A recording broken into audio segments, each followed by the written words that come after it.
আরে বাপরে, আরে বাপরে, আরে বাপরে। এই বেটা, তোর আবার কি হলো রে? রোজ রোজ এই জ্বালা সহ্য করা যাচ্ছে না। জ্বালা? কিসের জ্বালা? এই সকাল সকাল মালিক তোকে কোথায় ঢুকেছিল রে? মুখে আবার কোথায় ঢোকাবে? এই কানে ধরে ঘুষুর ঘুষুর কেন করছিস রে? করবোই তো, ব্রাশ করার সময় কি এইভাবে টর্চার করে বুঝি? আরে ভালো করে দাঁতটাই তো পরিষ্কার করছি নাকি? হ্যাঁ, তা দাঁত পরিষ্কার করো, চিবাবে না। আর চিবালে চলে নিম খা চিবাবে।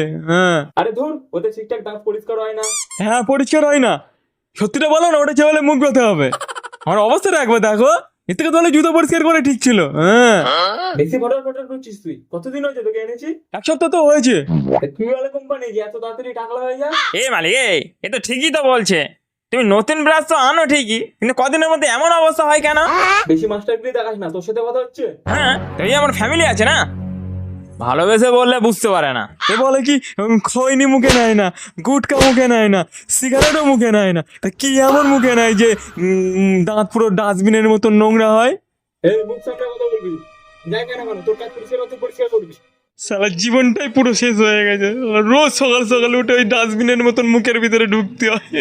আরে ওই, তোর জীবন তো তাও ঠিক আছে, সকাল সকাল নাটক শুরু করে দিয়েছে।